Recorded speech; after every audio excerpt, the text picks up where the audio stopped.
Que a graça e a paz de Cristo seja conosco, conectados com a palavra. Graça, sim, qual é a graça?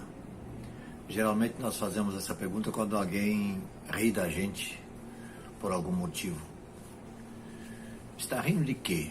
Qual é a graça? A palavra graça em o Novo Testamento, ela vem traduzida como, aliás, a partir da palavra charis. No caso, o Novo Testamento apresenta a palavra grega, geralmente traduzida como graça, ou charis. Na verdade, charis, mas pronuncia-se charis, né? Então, ela ainda é definida também como graça, dizendo que é aquilo que particularmente causa alegria, prazer, gratificação, favor, aceitação, como sendo uma bondade concedida ou desejada, um benefício, um agradecimento, uma gratidão, enfim. Ou ainda, um favor prestado sem expectativa de retorno. Favor prestado sem expectativa de retorno. É uma expressão absolutamente livre da vontade de Deus para com os homens, que encontram seu único motivo na generosidade e na benevolência do doador, que é o próprio Deus. Favor que não foi ganho, não foi merecido. Então foi algo que nós ganhamos de forma imerecida. Encontramos isso no dicionário completo das palavras do Novo Testamento, de Spiros Odiatis, 1992, página 1469. No âmbito da teologia, graça consiste no dom sobrenatural, dom este concedido por Deus por meio da salvação. A salvação é pela graça, o que significa que é gratuita e é algo que não podemos alcançar pelos nossos próprios meios e esforços. E diante dos diversos textos que nós encontramos, no caso, vários deles escritos pelo apóstolo Paulo, nós temos um que está em Romanos capítulo 6, os primeiros versículos desse capítulo. Paulo diz assim: que diremos então? Continuaremos pecando para que a graça aumente? De maneira nenhuma. Nós, os que morremos para o pecado, como podemos continuar vivendo nele? Ou vocês não sabem que todos nós que fomos batizados em Cristo Jesus, fomos batizados em sua morte? Portanto, fomos sepultados com ele na morte por meio do batismo, a fim de que, assim como Cristo foi ressuscitado dos mortos mediante a glória do Pai, também nós vivamos uma nova vida. Nesse capítulo 6 da carta aos Romanos, o escritor, portanto, apresenta a resposta à ideia que é facilmente encontrada, a ideia de que podemos pecar à vontade, para valer, vez que a graça é maior que o pecado. Só que isso significa esquecer totalmente que há dois sentidos decorrentes da nossa união com Cristo. O primeiro sentido é a remoção da nossa culpa pela morte sacrificial de Cristo. E o outro, o segundo sentido, é a eficácia da ressurreição numa vida nova, revestida de santidade. E aí que está a questão. Quando Cristo morreu, nós morremos com ele. Na segunda carta aos Coríntios, no capítulo 5, versículo 14, Paulo diz assim: pois o amor de Cristo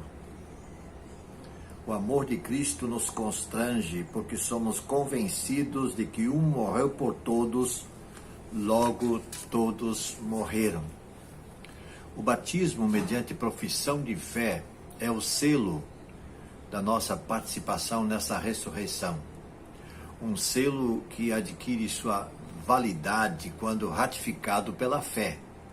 E é isso que Paulo vai dizer na carta aos Colossenses, capítulo 2, versículo 12, onde ele assim se expressa: isso aconteceu quando vocês foram sepultados com ele no batismo, e com ele foram ressuscitados mediante a fé no poder de Deus, que o ressuscitou dos mortos. O batismo bíblico, ele simboliza atos redentores de Cristo. Há pelo menos 3 aspectos aqui. Primeiro, a imersão, significando a morte. Submersão total sob a água, o sepultamento. Morte e sepultamento. E a imersão, a saída da água, a ressurreição. Portanto, está aí uma figura do que acontece conosco espiritualmente quando nós nos rendemos a Cristo. Nós morremos para nós mesmos e para o pecado, fomos então sepultados com Cristo na morte e ressuscitamos para uma vida nova.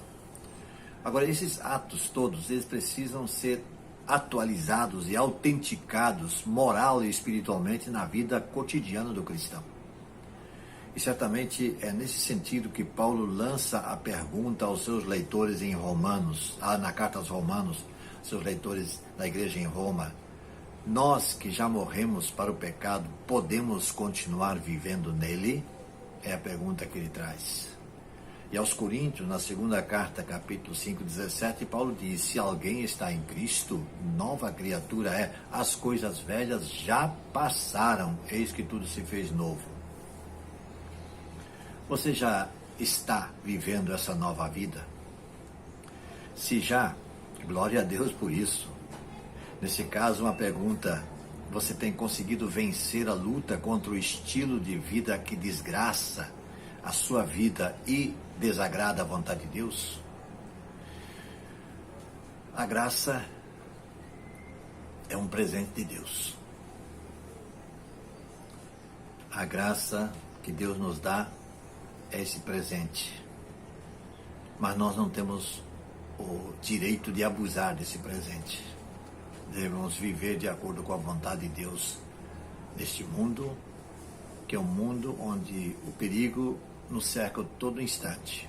As tentações são muitas, mas pela graça que nos é concedida e conferida, nós podemos vencer.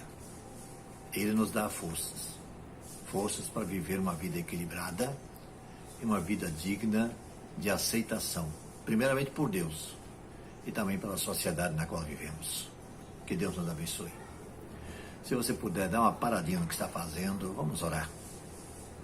Senhor nosso Deus, obrigado porque nos concedes pela graça a salvação por meio da fé. Obrigado porque um dia nós acordamos para esse fato e cremos em Jesus Cristo como nosso Salvador único e suficiente. Não queremos mais viver nossa vida anterior a esse fato, a esse momento onde nós começamos essa nova vida contigo.